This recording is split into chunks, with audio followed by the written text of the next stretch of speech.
We have live pictures now from the Primetime Audio Video East State Street camera. Definitely a fall feel on this October 15th. So we're into fall, which is a time to look at all the trees. And we have just the person to talk about trees. In fact, we have a Tree of the Month reveal coming up. It's Kim Wheeler-Johnson with the Natural Land Institute. We always love this. We use this as a drum roll, right? Every time. Are you ready? I think we could get right into it, right? Okay. All right. Here we go. And the October Tree of the Month is a honey locust. Okay. Oh, that's beautiful tree there, right there. Yeah, it's really large. Yeah. And it's found at Deer Run Forest Preserve. Okay. Which is in Cherry Valley. Okay. And anyone can see it. It's near the entrance of the preserve. It's a little hard to get to, as that picture shows. There's a lot of growth around it during the growing season. But you could go anytime and take a look at it, and that's a nice close-up of the bark of the tree. I know, it's gorgeous too. So sturdy too. It looks like really sturdy and dense. Yeah, well, it is 76 feet high, 71 feet crown spread. Oh, and look at the thorns. Now that is not that's not that tree. That's I pulled in that picture. Commonplace for honey locust, right? Well, for the native it is. Okay. So, because we have a lot of honey locusts growing in our landscape areas in the city. Okay. And those are cultivars. So they are usually male cultivars that, so there's male and female honey locust trees.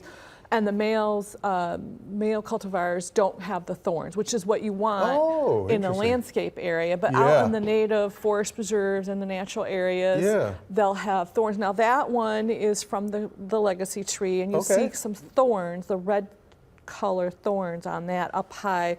It's probably because there's less protection up there and they're younger branches.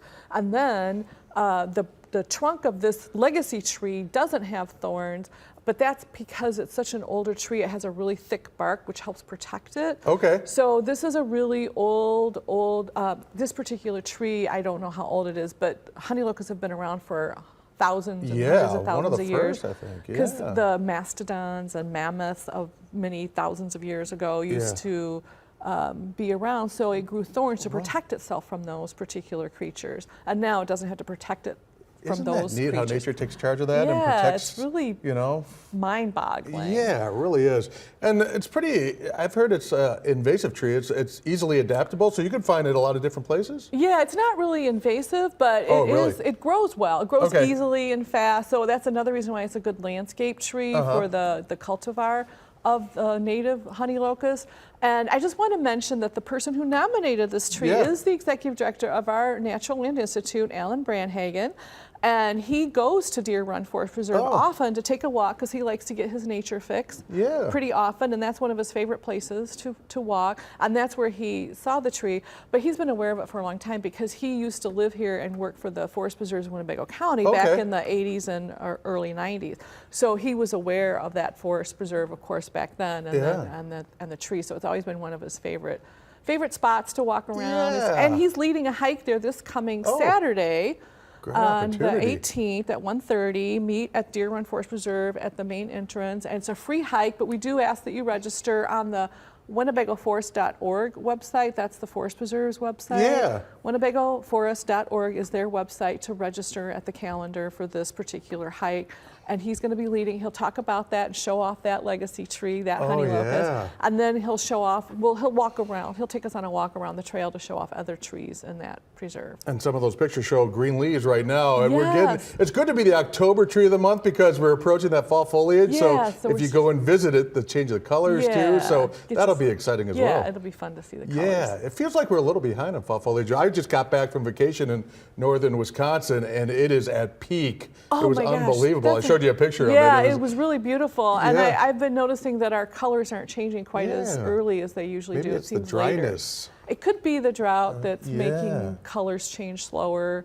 I'm not a science. No, to explain that, but we know what we see and we haven't seen it yet. But that means we have something to look forward to. Yes, that's right, we do. Yeah, and how do you go about picking these Tree of the Months?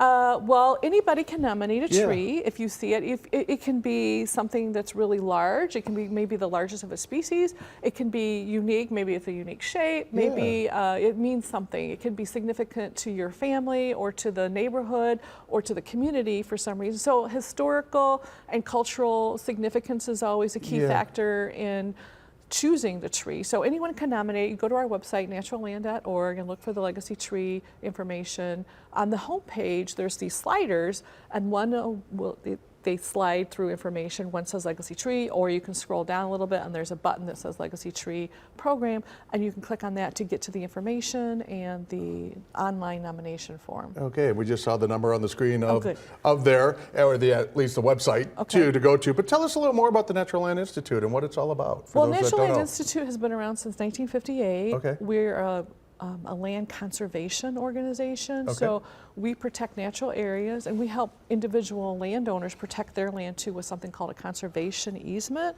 So if you want to keep your land in your family, or even if you sell it eventually, the conservation easement is something that's in perpetuity. It's forever, and the conservation easement would go with the land. If you want to keep it natural, maybe you have a lot of natural features, high conservation features. It can keep it so that your family can enjoy it for the future. It could be something that's related to the animals that go there, birds, maybe there's real wonderful, unique birds and mammals. Also, it can have unique flora, flowers, trees, all kinds of different unique features on it because you want to protect it. So we like to help people protect their own land too. Yeah, protecting it and enjoying it. And we're enjoying the October Tree of the Month, the honey locust, right? Yes. All right, well, thank you so much for coming by. And if you want more information, you can check out the website. We see it on your screen right now. We have the number on the screen as well. So all the information there needed, and always help them out. As a nonprofit, you guys are always looking for some donations, right? Yes, of course, we're supported by individuals and businesses who believe in our mission. Yeah, well, very good. Well, thanks so much for joining us. I can't wait to see the November Tree of the Month. Thank you, Mike. 1 month away. All right, thanks, Kim. And we'll talk about a very interesting show that is coming to the Coronado coming up later this month.